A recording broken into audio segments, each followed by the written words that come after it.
Bonjour Gilles. Bonjour Valérie. Bienvenue dans l'émission Média avec un cinéaste aujourd'hui. Bonjour Alexandre Arcadi. Bonjour. On est ravis de vous recevoir ce matin pour un très beau documentaire qui vous est consacré sur Ciné+, qui est diffusé sur MyCanal. Alexandre Arcadi, une histoire de cinéma. Formidable document, ça dure 52 minutes et vous ne quittez pas une seconde, vous ne lâchez pas, vous allez voir, c'est absolument passionnant parce que vous avez une vie passionnante, parce que vous êtes un homme qui est entier, vivant, plein de ressources et d'idées, c'est ce qu'on dit, vous avez une idée, pas à la minute mais par heure, dit Diane Curis, et on va reparler de tout ça et de votre formidable carrière, le coup de Sirocco, le Grand Pardon, le Grand Carnaval, l'Union Sacrée, Pour Sacha, bref, la liste est longue, que des grands films et on va en parler. Toute une période, toute une époque avec Roger Hanin tout à l'heure. Ouais. Je mettrai un extrait du coup de Sirocco pour réentendre les accents, Valérie. Allez, on va tout de suite passer au zapping. Sud Radio Média, l'instant zapping. Alexandre Arcadi, vous avez beaucoup abordé dans beaucoup de vos films le conflit israélo-palestinien, insisté comme dans le film L'Union Sacrée, plus sur les points communs entre les Arabes et les Juifs que leurs différences. Pourtant, depuis quelques jours, les tensions sont remontées des attentats à Jérusalem. Hier, Agnès Varamian était sur place pour le JT de France 2. En contrebas, la rue de l'attaque et en face, les habitants présents hier et autour desquels les fidèles se rassemblent. Regardez, la balle est passée par là. J'étais là, il m'a tiré dessus, je me suis enfui et il a tiré sur la fenêtre. La même rue hier soir et les corps de 2 des victimes sur la chaussée. L'auteur de l'attaque a attendu dans sa voiture la fin de la prière pour sortir son arme et tirer. La seule chose qu'on sache du terroriste, c'est qu'il a 21 ans et qu'il est de Jérusalem-Est. L'assaillant a été abattu par la police israélienne alors qu'il tentait de s'enfuir. Jamais ça va s'arranger ? On ne peut pas dire jamais, parce qu'on en a vu des conflits dans notre histoire. On ne pensait pas que ça allait s'arranger avec l'Allemagne, on ne pensait pas que ça allait s'arranger même avec l'Angleterre, 100 ans de guerre. Ouais. Donc on a toujours l'espoir que les choses évoluent.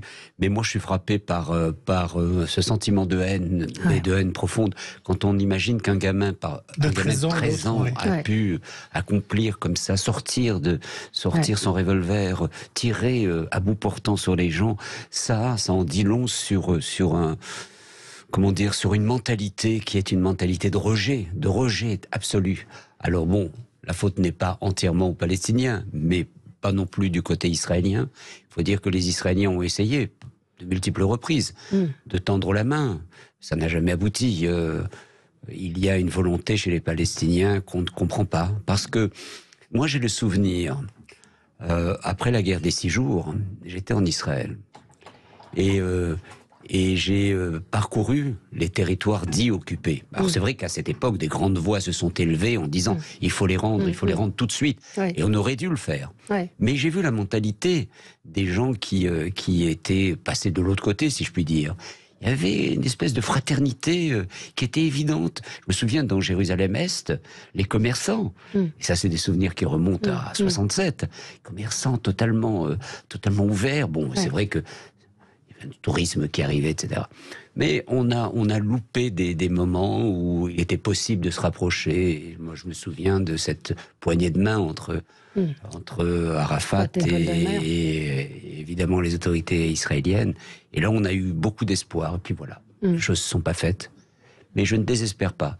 Parce que fondamentalement, je pense que ce qui se passe dans cette région, avec cette ouverture sur certains pays arabes du Golfe, donne à penser qu'il y a une union qui peut se faire, j'allais dire sacrée, de votre film. Une union qui peut se faire parce que Israël peut apporter énormément à tous ces pays par sa qualité de la technique, par son agriculture, par l'eau surtout. C'est extraordinaire comment l'eau va jouer un rôle très important dans les années à venir, et on le voit au Maroc. Quand on arrive au Maroc aujourd'hui, on voit tous ces Israéliens sur le territoire marocain et on pense à toutes ces usines qu'on va ouvrir pour dessaler l'eau, parce que c'est le gros problème d'aujourd'hui. Et ils ont une technique, les Israéliens, ils ont un savoir-faire donc il date depuis longtemps. Elle a raison, Valérie, hein, vous êtes un passionné. Demain, c'est une nouvelle journée de grève, Valérie, de manifestation. Eh ben, si vous ne savez pas quoi faire de votre enfant, parce qu'évidemment les écoles vont être fermées, eh ben, emmenez-le au défilé. Pour ce faire, la section CGT des Hautes-Alpes, c'est vous qui m'avez envoyé cette information incroyable de la section CGT des Hautes-Alpes. Des Hautes-Alpes ont créé un kit de premiers manifestants pour les enfants à partir de 6 ans. Et puis, évidemment, eh bien, on a son premier diplôme à peine 6 ans de manifestant. Alors, qu'est-ce qu'il y a dans le kit de la première manifestation? Et bien, d'abord, on a un diplôme, parce que c'est ludique de faire sa première manifestation, et que ça doit être valorisé. À l'intérieur, des petits jeux, des mots fléchés, des coloriages, un labyrinthe, et puis de faire un petit tampon au fil des manifestations, au fil du mouvement contre la réforme des retraites. Leur objectif, démontrer que les manifestations ne sont pas dangereuses. Je trouve quand même que 64 ans ou 53 ans, c'est vieux. Ah ouais, d'accord. Je suis pas prête de prendre la retraite en tout cas, moi. C'est pas le rôle d'un enfant d'être dans une manif à 6 ans, 7 ans. C'est un apprentissage, c'est un jeu, quoi. C'est un futur citoyen qui prend conscience, mais d'une façon un peu étrange. 6-7 ans, c'est. Alexandre Arcadi a un regard sur la réforme des retraites? Il faudrait dire que ça fait longtemps que je devrais être à la retraite, moi, déjà. Je ne le suis pas. C'est une discussion vraiment technique que je ne maîtrise pas. Alors j'écoute, j'entends la nécessité, et puis de l'autre côté la non-nécessité. Donc puis la différence des métiers, c'est-à-dire qu'il y a. Et puis je me dis, au fond, oui, c'est ça. C'est surtout la différence. Vous avez l'envie, vous avez un métier, vous êtes passionné. Donc pourquoi s'arrêter? Pourquoi imposer? Je veux dire qu'il faudrait laisser le libre choix, et puis effectivement les métiers pénibles, leur donner la possibilité de partir plus tôt, parce que bon, effectivement ça s'explique, quoi. Absolument. C'est la grosse sortie de cinéma ce mercredi, un vrai pari. Astérix, réalisé par Guillaume Canet.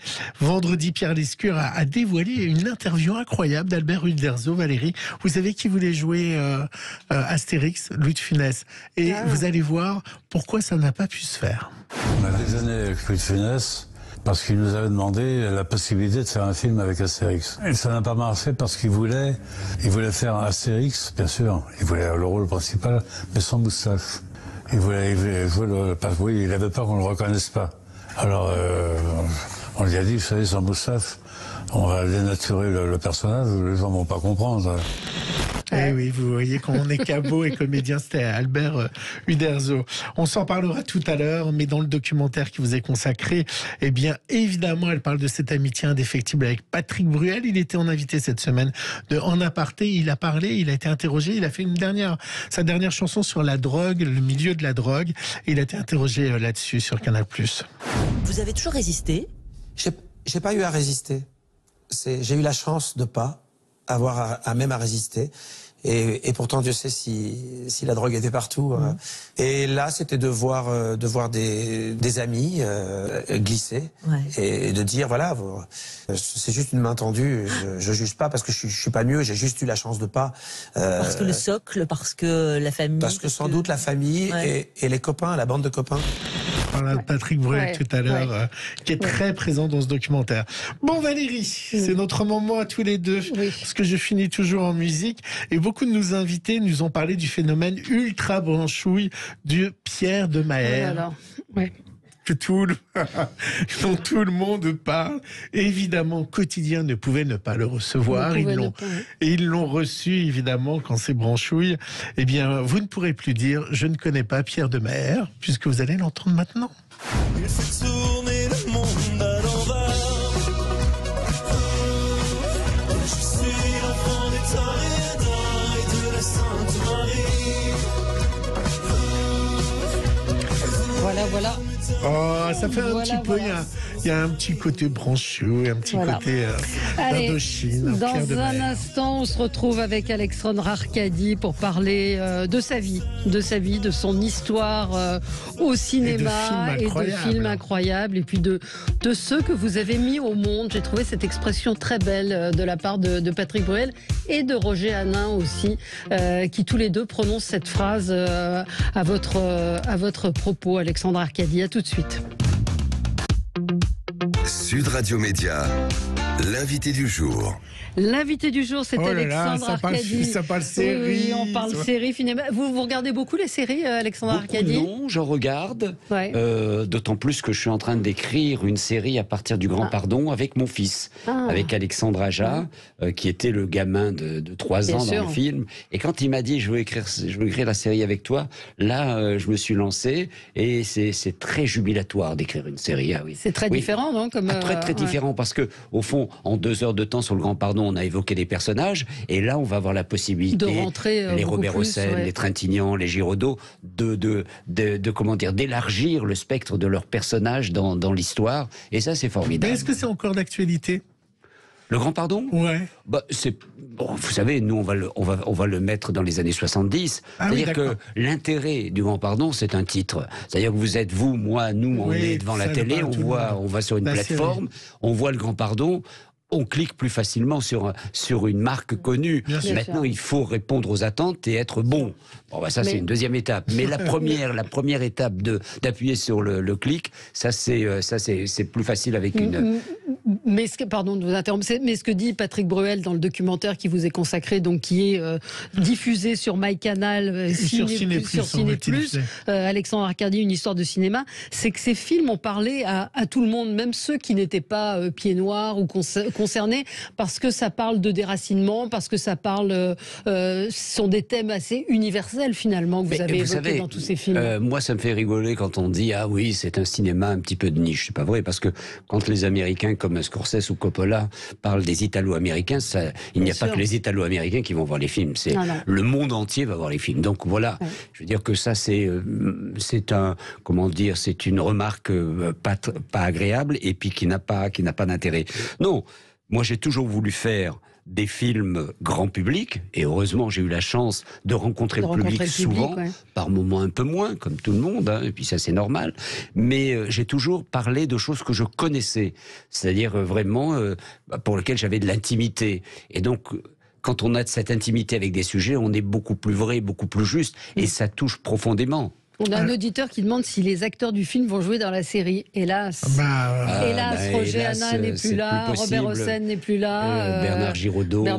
Voilà, non, il y aura un autre casting, et Trintignant non plus. Il y aura un autre casting qui permettra, de donner à cette série une dimension, mais des acteurs d'importance. Il reste Marthe Villalonga, et je vous propose, Valérie, d'écouter le coup de Sirocco.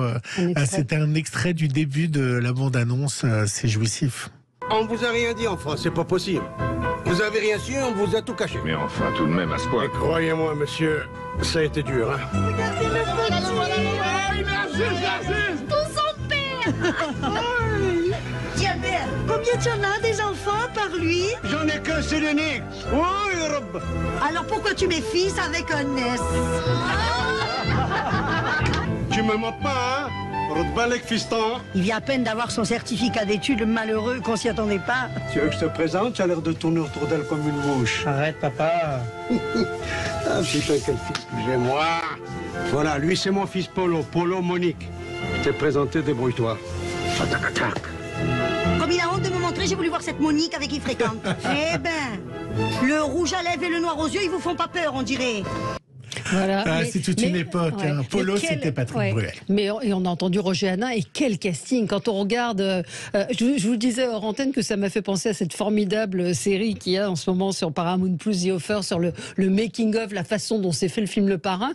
Là, on découvre comment vous avez finalement comment vous êtes devenu cinéaste. Vous vouliez être comédien au départ, et puis ce casting incroyable que vous avez réussi à réunir. Encore une fois, Jean-Pierre Bacry jeune. Et puis Bruel, que vous avez mis au monde, c'est ce qu'il dit. Il raconte son casting où il voit une petite annonce, un copain lui montre une petite annonce dans un journal pour quelqu'un qui a l'accent.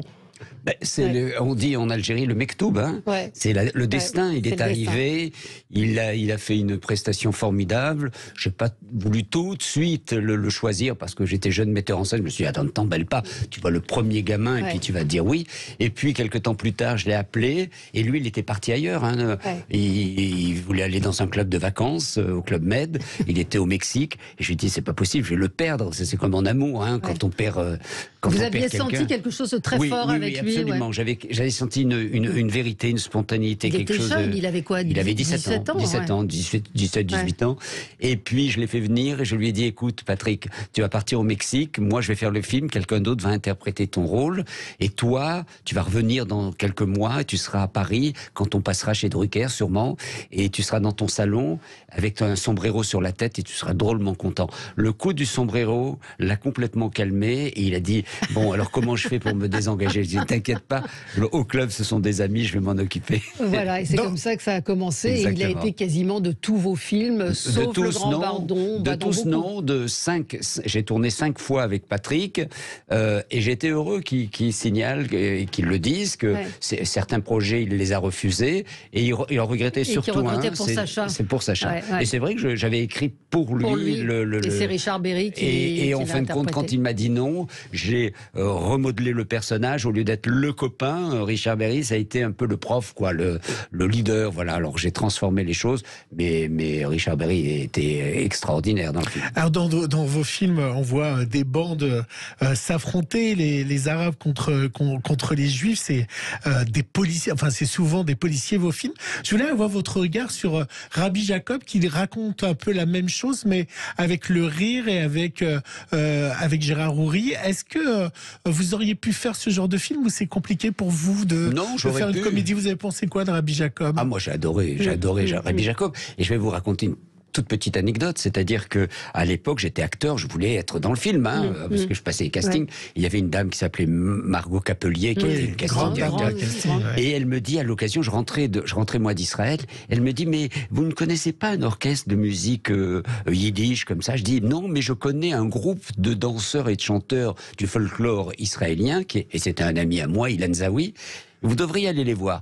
Et je suis un petit peu le parrain de cette danse mythique, qui n'était pas prévue dans le scénario. C'est parce qu'ils ont vu le groupe que Gérard Houry a transformé la musique en danse. Et voilà. Oh non, mais je trouve que c'est un film.